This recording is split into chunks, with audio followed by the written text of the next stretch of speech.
कळल्या. एक तर मुंबई अध्यक्षांचा हस्तक्षेप हा महापालिकेत खूप वाढला आहे. हा स्वतःहून त्यांनी कबूल केला आहे, कळत नकळत का होईना पण कबूल केलं आहे. दुसरं, स्टँडिंग चेअरमनला 0 किंमत आहे. म्हणजे जे आम्ही सांगू तेच तुम्ही करा, म्हणजे आधी करा म्हणून आणि आता नको करू म्हणून. याचा अर्थ स्टँडिंगच्या चेअरमनला आवाजात नाही, व्हायचंच नाही, अधिकारच नाही. वारंवार आता सिद्ध करत आहे. त्यामुळे अशा गोष्टीचा खरं म्हणजे आम्ही निषेध करतो. आम्हाला फंड न देणं ही तुमची मानसिकता, ती आता जगासमोर आली, सगळं कळतं आहे लोकांना. तुम्ही सत्तेत आल्यावर काय करता. मुळामध्ये महापौरांनी कुठची साडी नेसावी, कुठचा कलर नेसावा, याबद्दल आमचं मार्गदर्शनाची गरज आहे. त्या महिला आहेत, त्या भगिनी आहेत आमच्या, त्यामुळे त्यांनी कुठलीही साडी कधीही नेसावी. परंतु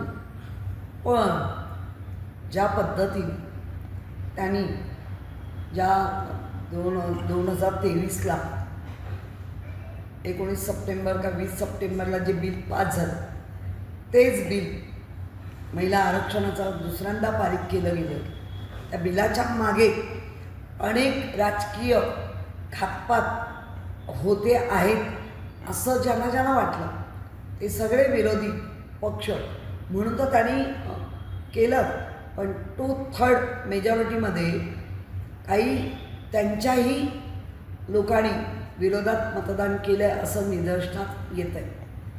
या महापौर खुर्चीनी कायम वातावरण, त्या खुर्चीला, त्या पदाला आल्हाददायक, प्रसन्नता, मनाला समाधान वाटेल असं सप्तरंगांमध्ये हा काळा रंग हा निषेधार्थ जास्तीत जास्त मांडला जातो.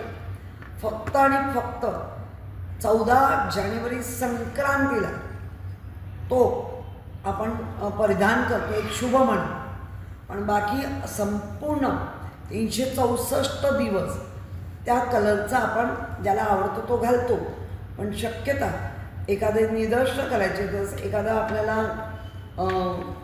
निषेध करायचा असेल तर आपण ते काळं नेसतो.